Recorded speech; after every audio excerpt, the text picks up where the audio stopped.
Estas imagens de adultos e crianças agonizando após um possível ataque por armas químicas na Síria chocaram o mundo.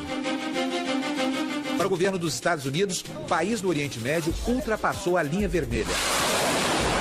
Mais uma vez, Oriente e Ocidente estão prestes a iniciar uma guerra. Sangue que já tem sido derramado há 2 anos no território sírio, entre opositores e grupos leais ao presidente Bashar al-Assad, e que provocou a fuga de 2 milhões de pessoas, um número assustador que compreende 10% da população. Para a Organização das Nações Unidas, a crise humanitária na Síria é a pior tragédia do século XXI. O país que faz fronteira com a Turquia, Líbano, Iraque, Jordânia e Israel tem um território menor do que o do Paraná e é um barril de pólvora repleto de revoltas étnicas e religiosas. Um povo insatisfeito com denúncias de corrupção e com as condições socioeconômicas. Desde o golpe de Estado comandado por Hafez al-Assad em 1970 até hoje, a polícia do governo reprime com mão de ferro qualquer tipo de manifestação. Em 2000, uma rebelião da comunidade drusa foi sufocada. 4 anos mais tarde, foi a vez dos curdos serem castigados. Mas a chamada Primavera Árabe explodiu em protestos pelo país. Insurgentes criaram o Exército Livre da Síria e tentam tirar Bashar al-Assad do poder. A Revolução Popular deu espaço para grupos armados ligados à rede Al-Qaeda. Por outro lado, o grupo extremista libanês Hezbollah se uniu a Assad e os conflitos se tornaram mais intensos. Mais de 100 mil pessoas já morreram. Os conflitos fizeram a economia na Síria encolher. O número de desempregados nunca foi tão alto e o valor da moeda chegou a níveis baixíssimos. O presidente sírio tem afirmado que o combate é contra os terroristas. Já o presidente Barack Obama quer fazer uma intervenção militar atacando a Síria com mísseis, mas sem utilizar tropas. A Síria é rota marítima no transporte de petróleo para o mundo. Além disso, está no meio de uma das maiores reservas de gás do planeta. Um grande projeto entre Irã, Iraque e Síria prevê a construção do maior gasoduto do Oriente Médio sob o Mediterrâneo.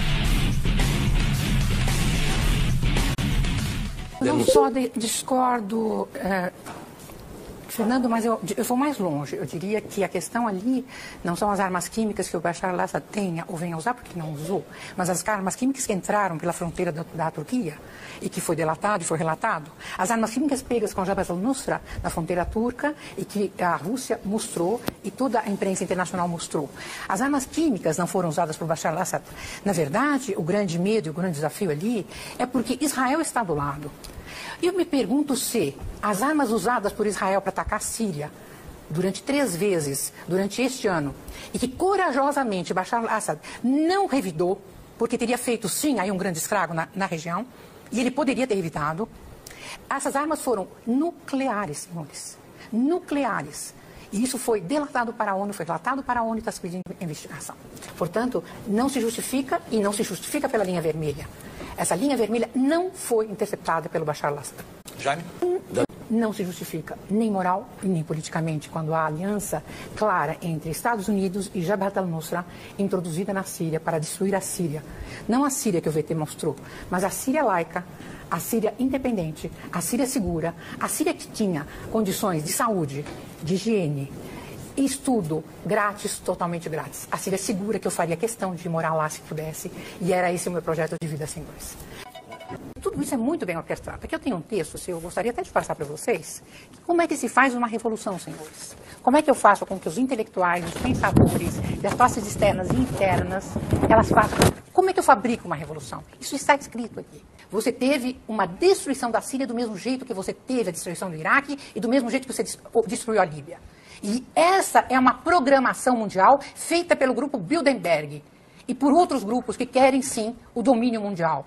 Senhores, nós não estamos brincando, nós estamos falando de coisa séria. Destruir um país, fazer com que 4 milhões de habitantes saiam de suas casas, que as crianças morram, que as mulheres sejam rasgadas as suas barrigas e tirados fetos e pendurados, isso daí só foi feito por quem? Por Hafez Assad. Não, senhor, pelos bárbaros que ele introduziu na Síria, pela Jabhat al-Nusra que ele introduziu na Síria, pelos bárbaros que entraram lá dentro. Quer dizer, Querido, posso terminar só a minha resposta? A Síria era uma comunidade feliz, o povo vivia muito feliz? Eu diria que sim. E eu fui 33 vezes à Síria, tenho casa na Síria, tenho parentes na Síria, e hoje os meus parentes, senhor, estão todos eles, cada um num lugar. A minha tia de Alepo está cercada pelos rebeldes de Jabhat al-Nusra, que ela não compreende o que eles falam, porque eles não são sírios, eles não são rebeldes sírios, eles são rebeldes de Jabhat al-Nusra e não falam árabe. Se falam um árabe que nós não compreendemos, porque não é um árabe da Síria, eles vieram todos de fora. A doutora precisa explicar depois esse grupo que, segundo ela, organizou essa invasão da Síria. Esse grupo, na verdade, é um grupo que está... a oposição síria no exterior, paga pelos Estados Unidos, paga pela Inglaterra, pago por parte da Holanda, porque o dinheiro não vem de um lado só, vem por vários caminhos, pelo CFR americano. Eles pagam uma posição no exterior que alimenta uma posição dentro da Síria. Vamos aumentar o nosso apoio à oposição moderada, à Coligação Nacional e respectivo Conselho Superior Militar e todos os grupos armados moderados associados a ele. Queremos fazer tudo ao nosso alcance para que o regime de Assad seja responsabilizado pelo terror.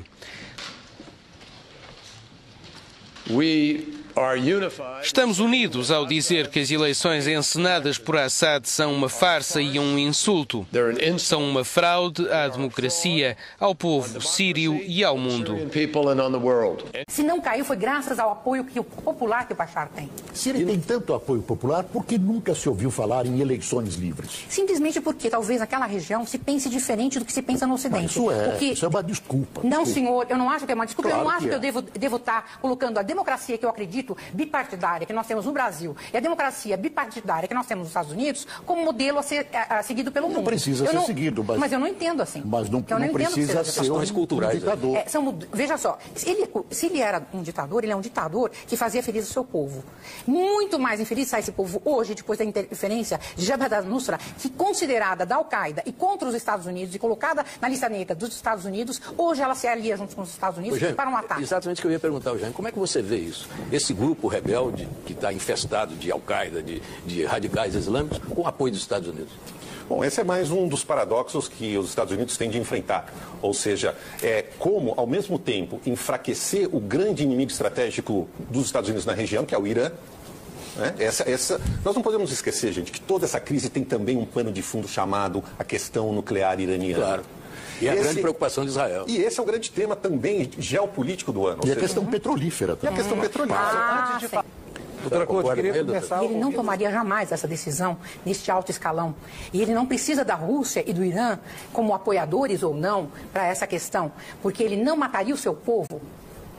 Vejam, senhores, nós estamos falando de armas químicas. Essas armas químicas foram, na minha opinião, se vocês querem saber, foram feitas por um terceiro elemento. Não foram os rebeldes sírios, não foram os sírios do governo, foi um terceiro elemento, que pode aí estar o Mossad, pode estar aí o Jabhat al-Nusra, pode estar aí o Pentágono americano, pode estar aí quem vocês quiserem. Um terceiro elemento. No encontro do grupo de países chamados Amigos da Síria, William Hague e John Kerry condenaram as eleições e prometeram mais dinheiro para a oposição e para as ações humanitárias.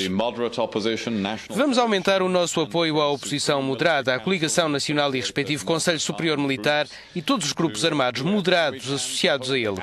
Queremos fazer tudo ao nosso alcance para que o regime de Assad seja responsabilizado pelo terror. E não um segundo elemento, porque eu quero dizer o seguinte, nós temos uma grande desconfiança de mais de 300 crianças que estavam em Latakia, estão perdidas em Latakia, os pais perderam essas crianças e foram encontradas dentro de um refrigerador com gelo. Passou na internet de que essas mesmas crianças são as mesmas crianças e as fotos que foram do gás sarin. Foram as mesmas fotos colocadas de um lado e do outro. Você tem a manipulação da mídia feita pela Al Jazeera, pela Al Arabiya, por vários vídeos de TVs, que nós sabemos muito bem que passa pela internet. Eu me pergunto até por que eles fazem o que fazem. Aquele homem que pegou e abriu o peito do outro e comeu o coração dele, que todo mundo viu na internet, por que alguém faz um negócio desse? Faz porque eles cobram por cabeça, senhores. Essas pessoas são pagas, são mercenários, pagos para matar o povo sírio de uma forma atroz, para fazer com que a comunidade internacional interceda e venha e entre. Acontece que, por enquanto, o Bashar al-Assad está defendendo seu povo, professora, aliado com o Hezbollah. Aliado com a Hezbollah. Eu não digo que o Hezbollah não tenha entrado para dar aliança ao povo sírio. Por que não? Professora, não tem anjo nessa guerra. Não acho que haja anjo nessa guerra. Ninguém acha que tem anjo. Ninguém está defendendo os rebeldes. Eu acho que o que tem nessa guerra é muito gás. Obviamente tem sido extremamente... O que tem nessa guerra é muito gás e não é Mas isso não santifica. A impressão que dá é que a senhora quase considera o ditador Assad como um santo. Primeiro, para mim, ele não é ditador. Para você, é ditador. Ditador a imprensa internacional, eleito. Ela diabizou o Bashar al-Assad, não é de hoje. De 2003, quando ele não aceitou entrar na guerra contra o Iraque. Aqueles que duvidam desta denúncia, desse argumento dos Estados Unidos para atacarem a Síria, têm um bom precedente para alegar, né? Os Estados Unidos fizeram uma guerra no Iraque a partir de uma grande mentira. Como é que você avalia isso? Bom, há uma diferença significativa entre os dois cenários, presidente dos Estados Unidos. Naquele momento no Iraque era George W. Bush, política unilateral, belicista e um projeto de ampliação, essa era a agenda, da hegemonia norte-americana no Oriente Médio.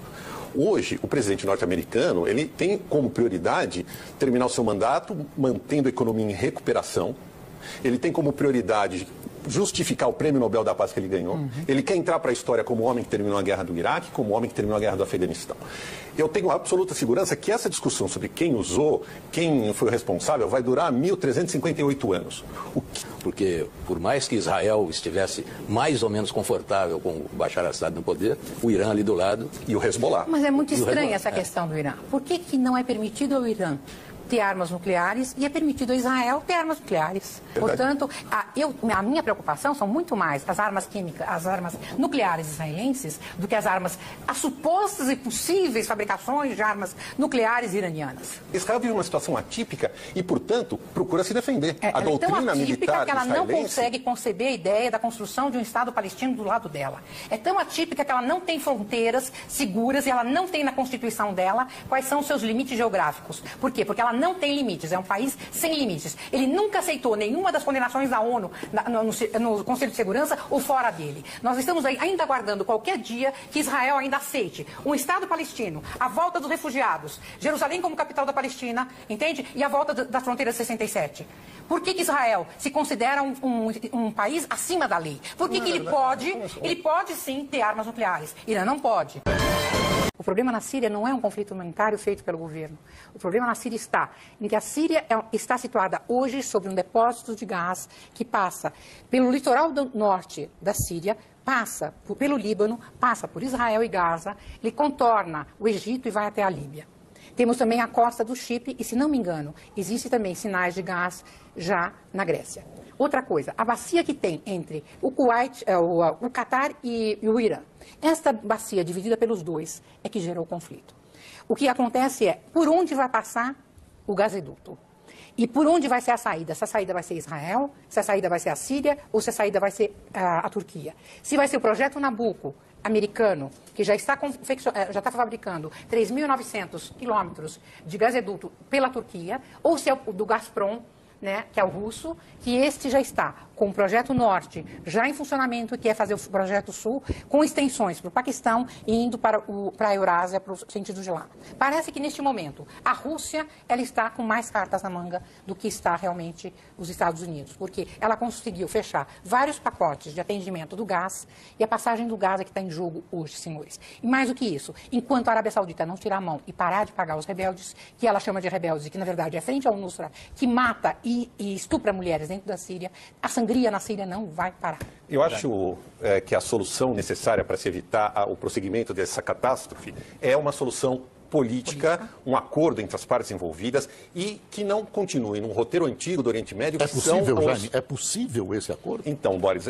ele é muito difícil, mas uma pré-condição é que não haja mais os famosos táticas diversionistas. O problema não é só a questão do gás, é também a questão do gás. O problema não é o conflito israelo-palestino, como se falou durante muito tempo, como epicentro do mundo árabe. Não é. O grande problema é também, ou essas questões são também importantes, mas é fundamental, e isso talvez tenha faltado na última análise, é focar nos problemas estruturais da sociedade síria e das sociedades árabes. Construção de sociedade civil, construção de economias competitivas, construção de projetos que levem essas nações a projetos democráticos. Democracia não se constrói da noite para o dia. Democracia é um processo. Concordo. E, portanto, eu acho também que nós aqui no Ocidente não devemos esperar que esses países que nas últimas décadas ou séculos tiveram regimes ditatoriais, vamos pegar o mundo árabe, Império Otomano, séculos, depois séculos de dominação colonial europeia, depois décadas de ditaduras apoiadas pelas potências bipolares da Guerra Fria.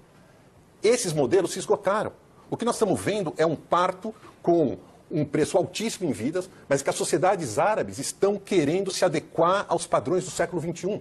Um século XXI marcado por urbanização, revolução tecnológica, consumo. O século XXI começou em 1978, com Deng Xiaoping implantando as reformas na China. E aí, esse mundo árabe, por projetos políticos, não religiosos, não culturais, ninguém vai colocar em xeque a capacidade empreendedora do mundo árabe, mas o mundo árabe se manteve nas últimas décadas uma fortaleza de conservadorismo, de resistência a mudanças. E é isso que precisa ser mudado. Perfeito. Eu acho que essa perspectiva que você levanta é perfeita.